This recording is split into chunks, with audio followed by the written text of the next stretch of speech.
Assalamualaikum warahmatullahi wabarakatuh. Alhamdulillah, tidak pernah berhenti lisan kita memuji dan memuja Allah. Tentu nikmat Allah sangat melimpah dan tidak bisa terhitung lagi. Sebagaimana Allah subhanahu wa ta'ala telah menyebutkan dalam kitabnya, wa in ta'uddu ni'matallahi la tuhsuha.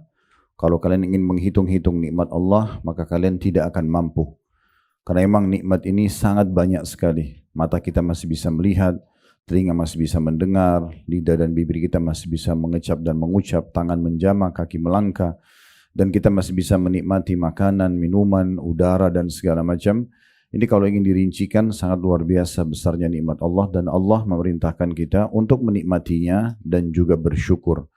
Dan kita juga harusnya betul-betul memanfaatkan kemudahan dari Allah Subhanahu wa taala.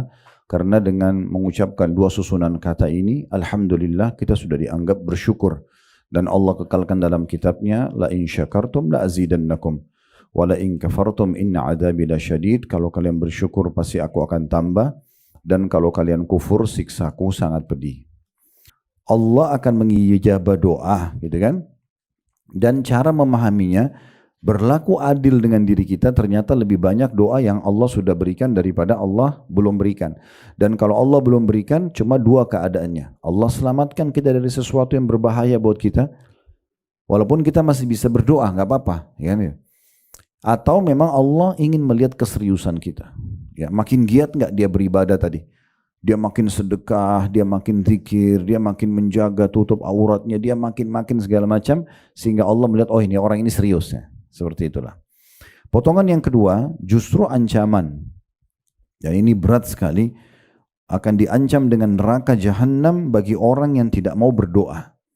Di sini ulama tafsir mengatakan makna firman Allah SWT, sesungguhnya orang-orang yang menyombongkan diri dari menyembahku, maknanya adalah berdoa kepadaku. Karena puncak daripada penyembahan kepada Allah doa. Sebagaimana sabda Nabi SAW, ad-doa huwal ibadah.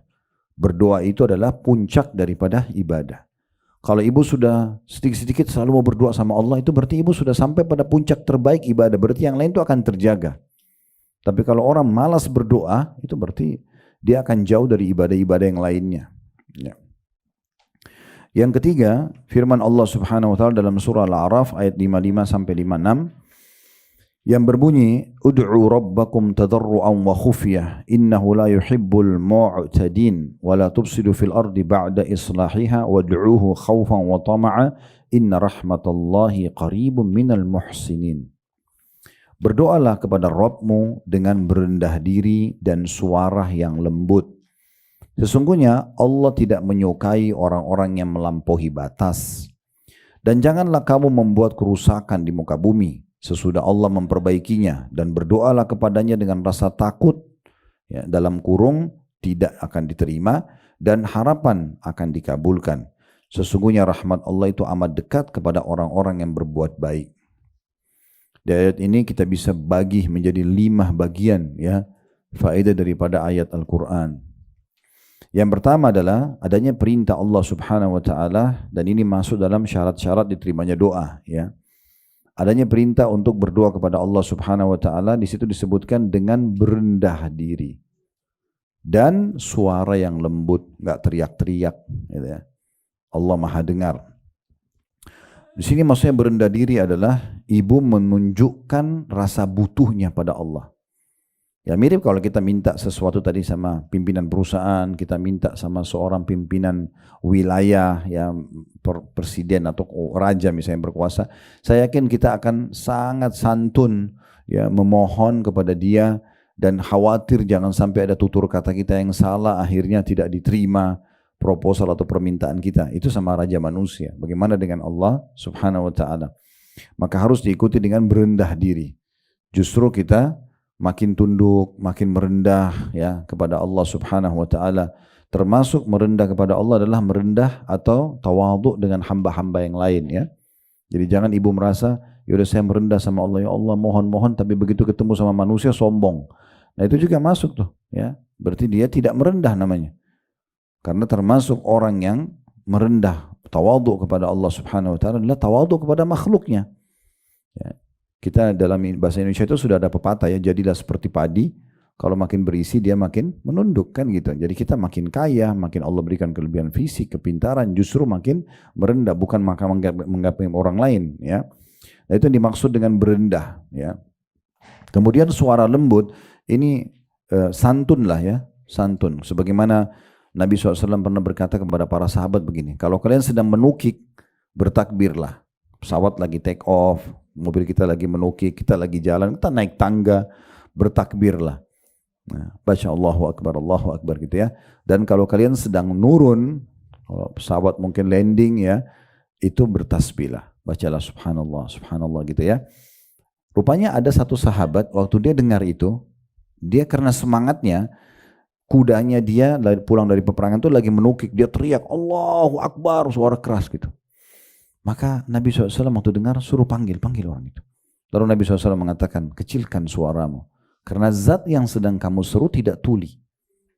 Kau usah teriak-teriak, Allah dengar. Untuk apa? Pakai mikrofon besar-besar, ganggu orang, teriak-teriak. Kan enggak usah. Kalau azan iya. Tapi kalau dia berdoa untuk hajat dia, untuk apa? Nanti akhirnya terbuka pintu riak dan segala macam, mengganggu orang lain. Kita berdoa sendiri saja.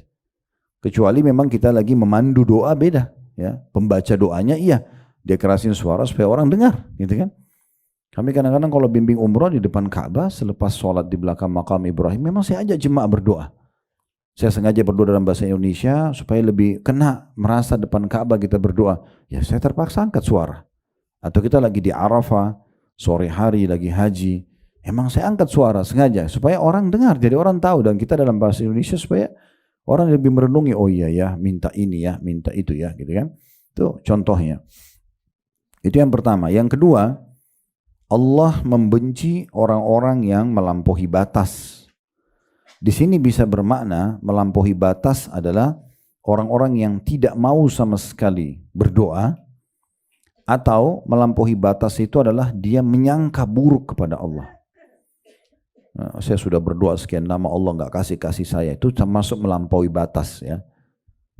Ini potongan yang kedua, jadi tidak boleh melampaui batas. Kemudian yang ketiga, ini juga termasuk syarat agar diterima doa, adanya larangan membuat kerusakan di muka bumi ya setelah Allah memperbaikinya. Kerusakan maksudnya mengganggu, ya, mengganggu orang lain, mengganggu lingkungan, ya, itu termasuk hal-hal yang bisa menolak doa, ya. Kalau kita lakukan, ya, banyak orang subhanallah di jalan ganti knalpot kendaraannya, ribut, ganggu orang, gitu. Gak ada manfaatnya, ya. Kadang-kadang saya lihat gitu ada orang pakai motor, knalpotnya ribut banget. Orang lewat di sebelah kita jadi jengkel. Bisa saja orang doakan keburukan. Untuk apa kira-kira? Apa yang mau dibanggakan? Dianggap orang suka, orang tidak ada yang suka. Tapi dia berbangga-bangga hanya mau ganggu orang. Ini termasuk buat kerusakan. Untuk apa? Mengganggu orang gitu ya. Tidak boleh sama sekali kita mengganggu. Termasuk mengganggu tetangga. Ya, mungkin ada orang putar musik besar-besar, ganggu orang lain di sebelah rumahnya misalnya. Atau dia menyombongkan diri atau apa saja. Ini termasuk syarat diterimanya doa, tidak boleh buat kerusakan. Dari hal yang kecil sampai hal yang besar ya. Makanya Nabi SAW menggambarkan orang mukmin itu ibarat lebah. Kalau dia makan, dia hanya makan yang baik saja. Lebah itu cuma ambil sari bunga. Ya. Kalau dia memberi, dia hanya memberi yang terbaik, madu. Dan kalau dia hinggap di sebuah tempat, buat sarang, walaupun dahan pohon itu sudah rapuh, tetap tidak mengganggunya, tidak merusaknya. Kan begitu lebah ya. Dan kalau dia diganggu maka sengatannya mematikan. Itu gambaran orang-orang mukmin. Kita kalau tinggal di satu lokasi, berteman sama orang, maka kita hanya mau makan sesuatu yang halal. Kita juga akan memberi balasan yang terbaik. Ya. Kita juga tidak akan membuat kerusakan, tidak akan mengganggu lingkungan. Tetapi kalau diganggu bisa saja kita menjawab itu. Ya. Karena kezaliman tidak boleh dibiarkan. Ini yang keberapa tadi? Yang ketiga ya. Yang keempat, ini syaratnya ya, yaitu berdoa kepada Allah dengan rasa takut. Ini khauf bahasa Arabnya. Dan maksudnya takut tidak diterima, cemas jangan sampai tidak diterima, itu diikutin itu. Dan juga roja atau harapan dikabulkan. Jadi memang kita ibu sekalian dianjurkan beribadah itu dalam kondisi diikuti dengan dua ini ya, khauf dan roja. takut Allah tidak kabulkan sehingga kita selalu semangat untuk meningkatkan kualitasnya, dan juga berharap Allah terima. Antara dua ini semua ibadah kita, sholat, puasa, doa, haji, umrah gitu ya. Karena ulama mengatakan kalau dua hal ini ada dalam jiwa seorang mukmin, dia akan selamat dari riya. Karena dia takut nanti tidak diterima. Sekarang orang kalau ada rasa khauf dan roja, rasa takut Allah tidak kabulkan dan berharap Allah berikan, dia akan hati-hati sekali menjaganya kan. Sehingga dia tidak berani mau ngomong sama orang, nanti riak nih. Nah, jadi dia selalu jaga. Nah itu salah satu syarat diterimanya doa adalah kita berada di antara dua ini. Khauf, rasa khawatir Allah tidak terima sehingga kita selalu menjaga kualitasnya, dan roja, berharap agar Allah berikan. Yang terakhir, yang kelima adalah syarat juga diterimanya doa, sesungguhnya rahmat Allah amat dekat dengan orang-orang yang berbuat baik. Jadi maksudnya tadi ini mirip dengan ayat yang sebelumnya ya. Jadi kalau mau hajat ibu dipenuhi, justru makin tunjukkan kerajinan kita, kebaikan kita di hadapan Allah Subhanahu wa taala. Makin kita lebih berzikir, makin kita bakti sama orang tua, makin kita baiklah ya. Maka itu makin dekat dengan diijabahnya doa. Gak mungkin doa diijabah dengan orang ugal-ugalan, itu gak mungkin gitu kan. Jadi dia memang harus ikuti dengan ini. Makanya dikatakan sungguhnya rahmat Allah, berarti Allah akan kabulkan permintaan dia, sangat dekat dengan orang-orang yang berbuat baik. Dan alhamdulillah agama Allah Subhanahu wa taala itu mengajarkan semua yang baik-baik itu didukung. Seperti orang jujur, amanah, tanggung jawab, bakti sama orang tua, senyum, bantu orang susah. Semua yang baik-baik itu memang agama Allah mengajarkan itu. Dan semua yang buruk-buruk, mencuri, menggunjing, memfitnah, mengganggu orang lain, membunuh, semua dilarang. Maka sebenarnya agama Allah sudah memandu kita untuk menjadi orang yang baik. Dan itu Allah buat semua manusia menyukai yang baik ini, dan semua diberikan janji-janji positif kayak jujur, amanah, tanggung jawab tadi. Dan semua yang dilarang, menggunjing, memfitnah, membunuh, memukul, dan segala macam, ini diberikan ancaman-ancaman yang berat. Bahkan sebagian besarnya masuk dalam kategori dosa besar. Baik, dalil yang keempat dari Al-Quran tentang keutamaan doa. Dalam surah Ghafir ayat 14, Allah Subhanahu wa taala berfirman, "Fad'ullaha mukhlishina lahud-dina walau karihal kafirun." Maka sembahlah Allah ya, dengan memurnikan ibadah kepadanya meskipun orang-orang kafir tidak menyukainya. Dari ayat ini kita ambil satu pelajaran ya, bahwasanya Allah Subhanahu wa taala akan menerima semua jenis ibadah, di antaranya doa, kalau betul-betul murni karena Allah, artinya ikhlas. Ibu bukan berdoa karena riya, karena ingin dipuji oleh orang. Jadi kita perlu catat poin penting ya. Syarat diterimanya amal ada dua. Umumnya amal, ikhlas karena Allah, dan mutaba'ah. Mutaba'ah itu mengikuti Nabi Muhammad SAW. Baru bisa diterima. Kalau ibu ikhlas, tulus karena Allah, tapi ibadahnya nggak pernah Nabi contohkan, nggak diterima. Ibu mengikuti Nabi SAW, sholatnya udah benar seperti Nabi ajarin, puasanya, hajinya, tapi nggak ikhlas, riya, nggak diterima juga. Harus dua-duanya terpenuhi.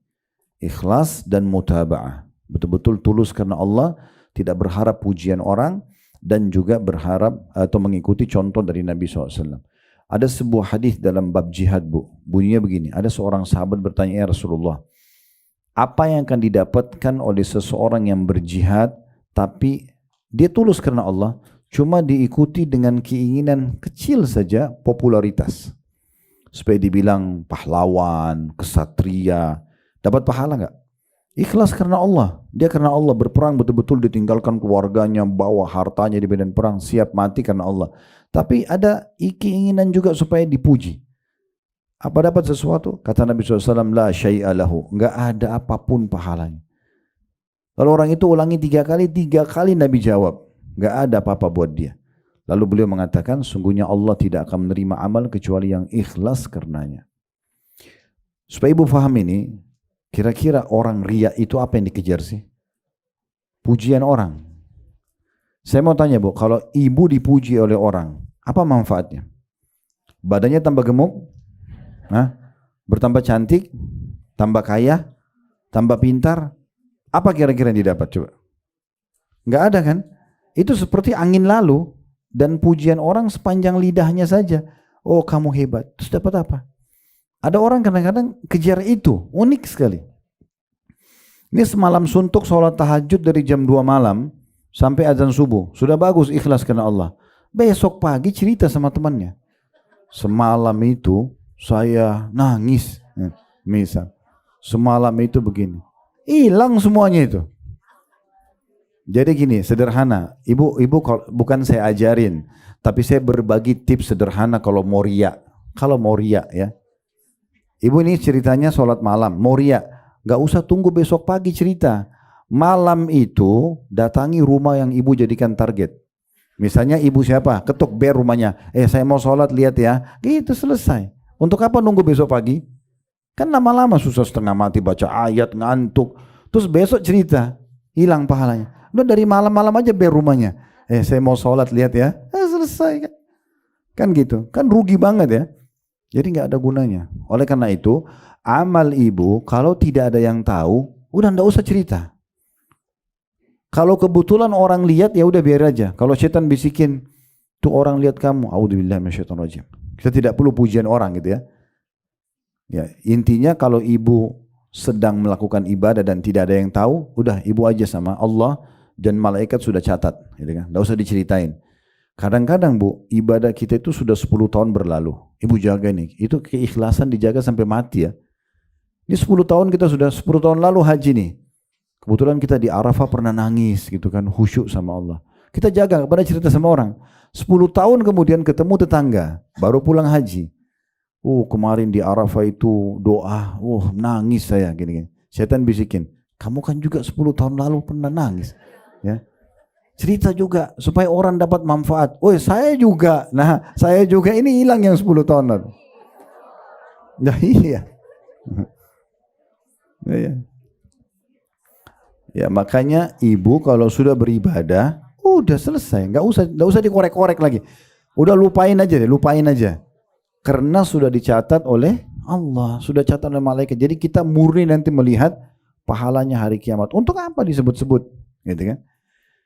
Bedakan ulama bilang, kalau kita sedang on proses, dalam proses melakukan ibadah itu ditanya. Misalnya ibu lagi mau ke taklim sini. Misalnya ada yang tanya, mau kemana? Saya mau taklim. Ditanya. Ya. Jangan tidak ditanya, cerita. Kamu tahu nggak saya mau kemana?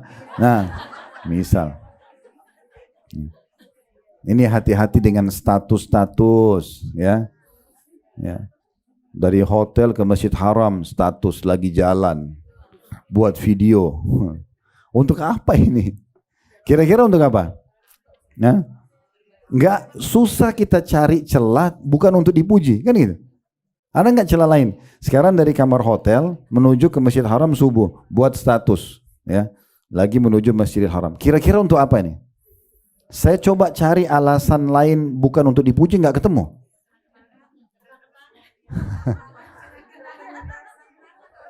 Kalau kenang-kenangan jangan di status. Kenang-kenangan simpan aja di handphone. Iya nggak? Status ini kan dibaca orang. Tujuannya untuk orang tahu kan gitu. Ini mulai ada pembenaran. Kalau untuk diikutin orang bukan begitu caranya.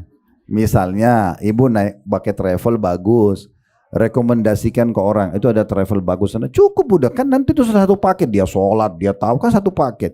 Tapi kalau kita lagi secara detail ibadah kita laporin di status, ini berarti kita sedang, nih saya lagi buat nih, lihat ya, kan gitu.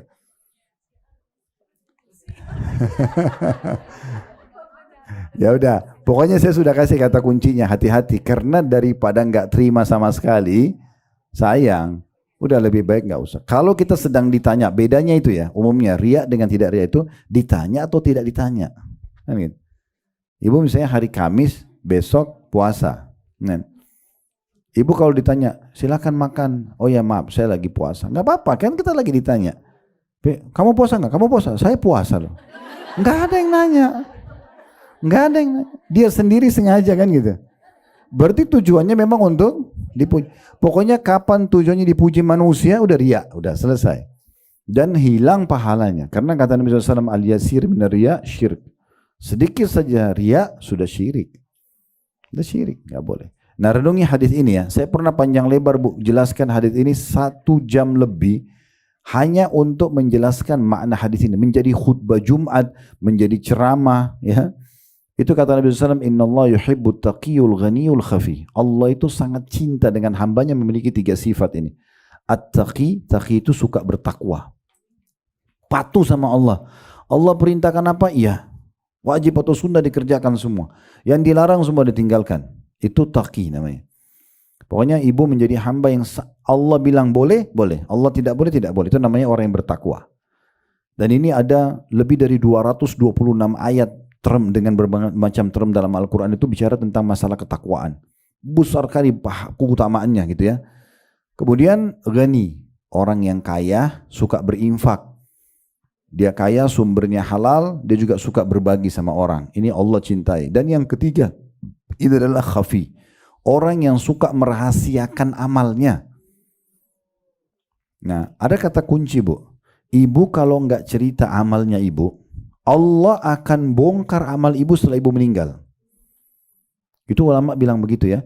Jadi kalau ibu misalnya suka sedekah nih kasih 1 orang, ibu nggak cerita sama siapa, antara ibu sama dia, ibu transfer, ibu kasih. Misalnya ada 1 janda maaf dibantu atau 1 rumah anak yatim atau apa ya, ibu sering transfer, tidak ada yang tahu. Nanti ibu meninggal itu ada Allah punya cara membongkarnya. Oh rupanya dia yang suka bantu tuh. Tapi kan sudah aman kita dari riya ya, karena kita sudah meninggal. Biasanya justru jadi contoh bagi orang lain. Justru jadi contoh bagi orang. Dinukil sebuah kisah, ada seorang salaf dulu di kota Madinah, itu selama 20 tahun Bu, dia berinfak setiap malam untuk 100 keluarga, dikasih di tengah malam ya. Jadi antara sholat tahajud dengan sholat subuh. Dia selalu setiap malam bungkus gandum, ya takarannya tidak disebutin, tapi bisa kita anggap 1 kilo lah, sekilo tuh untuk 100 kakak, berarti 100 kilo tuh, ya. Dipikul di pundaknya, ditaruh di kantong-kantong kecil. Dia datang ke rumah orang-orang miskin di kota Madinah, dia nggak ketuk ya, taruh dia pergi. Jadi orang miskin pun yang terima tidak tahu kalau dia yang kasih. 20 tahun tuh dijaga sama dia. Istrinya pun tidak tahu.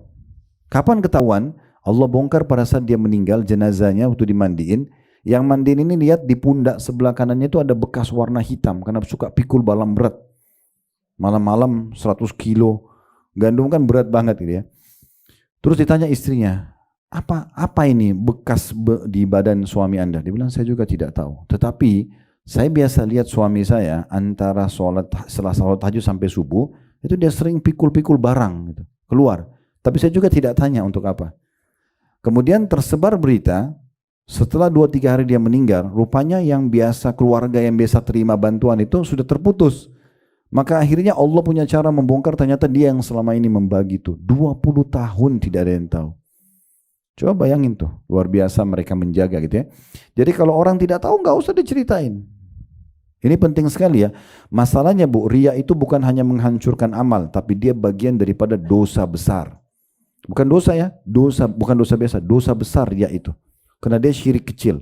Jadi pamer-pamer amal, expose pada orang segala macam ini, kalau dia ikutin bisikan syaitan untuk pamer, maka secara otomatis akan jadi riya gitu ya.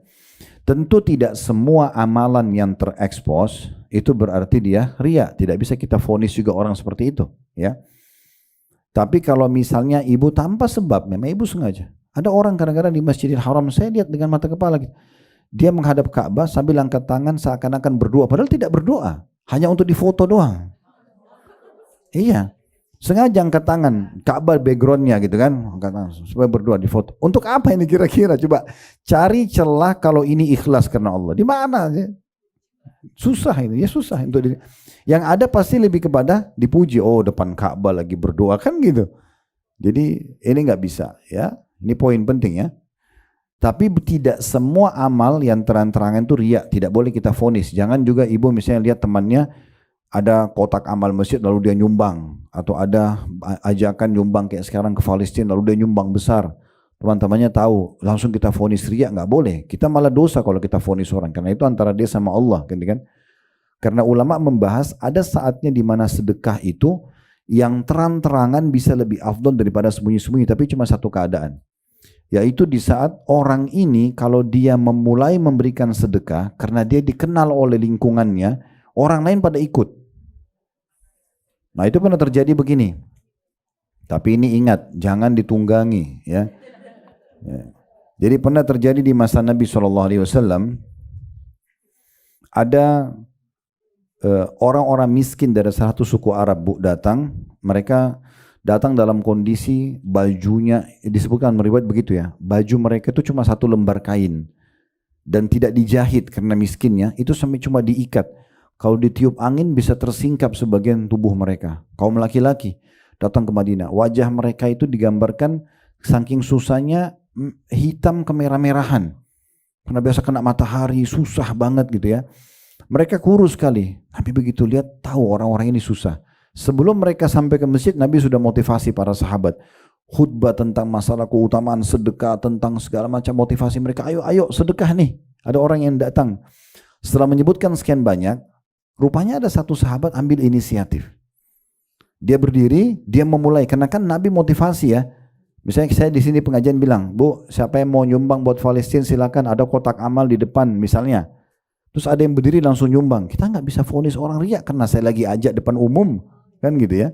Saya kan lagi ajak sekarang. Nah Nabi sedang ajak, ayo sedekah, sedekahnya ada orang susah datang nih. Sebelum mereka datang kumpulin sedekahnya supaya nanti kalau datang kita sudah kasih. Mereka dari kejauhan lagi jalan menuju ke masjid Nabi. Ada satu sahabat berdiri, dia langsung nyumbang, ya Rasulullah ini. Begitu dia kasih, rupanya satu masjid ikut nyumbang.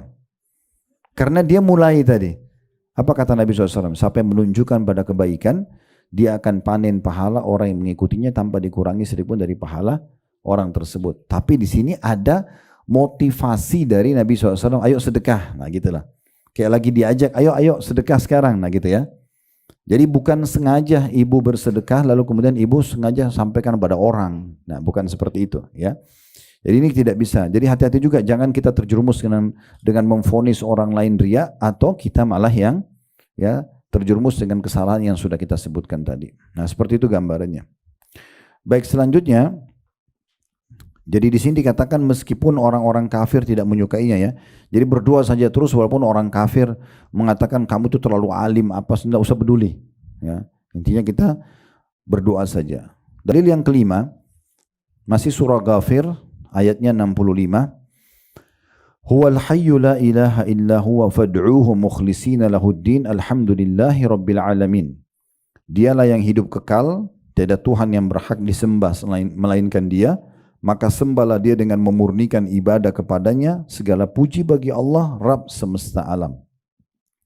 Di sini kita ambil 3 pelajaran dari firman Allah SWT ini, surah Ghafir ayat 65. Yang pertama, adanya pengenalan Allah Subhanahu wa taala tentang dirinya, tentang zatnya yang maha mulia, kalau dia itu hidup kekal, abadi selama-lamanya, dan dialah zat yang menciptakan kita sehingga hanya dia yang boleh kita mohon berdoa kepadanya. Kemudian yang kedua yang bisa diambil adalah adanya perintah ikhlas. Ini mirip dengan dalil nomor 4 tadi ya. Sembahlah dia Allah dengan memurnikan ibadah kepadanya. Kita sudah bilang tadi kalau ibu tidak memenuhi 2 syarat, ikhlas dan mutaba'ah, ikhlas dan mengikuti Nabi SAW, maka tidak diterima. Ibu penuhi salah satunya saja pun tidak diterima, harus dua-duanya. Kemudian yang ketiga adalah adanya penjelasan bahwasanya ikuti doa-doa kalian dengan, ya, di sini dikatakan pujian, segala puji bagi Allah. Ini pernah kita jelaskan Bu ya, salah satu syarat ibu diterima doa juga, ibu mulai dengan alhamdulillah, kemudian wassalatu wassalamu ala rasulillah. Itu minimal sekali. Ibu puji Allah minimal dengan alhamdulillah, kemudian baca salawat para nabi, baru sampaikan hajat kita ya. Tentu ini berlaku pada doa masalah, doa yang ibu punya hajat sama Allah. Kalau doa itu sudah ditentukan tempatnya, waktunya dalam syariat, kita tidak apa-apa tidak baca, dimulai dengan alhamdulillah wassalatu wassalamu ala rasulillah. Contoh doa masuk kamar mandi. Karena kita memang begitu depan kamar mandi ditentukan waktu dan tempatnya. Kita enggak usah bilang alhamdulillah wassalatu wassalamu langsung saja Allahumma inni a'udzubika minal khubuthi wal khaba'ith misalnya. Mau makan baca bismillah alhamdulillah habis makan, maka kita langsung aja gitu kan. Maaf, doa interaksi biologis, kemudian doa keluar rumah. Ini kan ada penentuan waktu dan juga tempatnya ya. Nah, kayak itu tidak perlu baca alhamdulillah. Tapi kalau doa masalah, doa hajat ibu ingin disembuhkan penyakit, dipenuhi kebutuhannya dan segala macam, ibu mulai dengan memuji Allah dan baca salawat kepada Nabi SAW. Karena Nabi SAW mengatakan kepada seorang sahabat pada saat masuk masjid, tiba-tiba dia bilang, Allahumma gfirli, ya Allah maafkan dosa-dosaku. Lalu Nabi SAW mengatakan, ista'jala hadha. Orang ini tergesa-gesa sekali, harusnya dia memuji Allah dulu, dia baca salawat kepadaku, baru kemudian dia menyampaikan hajatnya. Dan kata Umar radhiyallahu anhu, ketahuilah doa kalian pasti dihijab, enggak diterima oleh Allah selama kalian tidak baca salawat kepada Nabi SAW.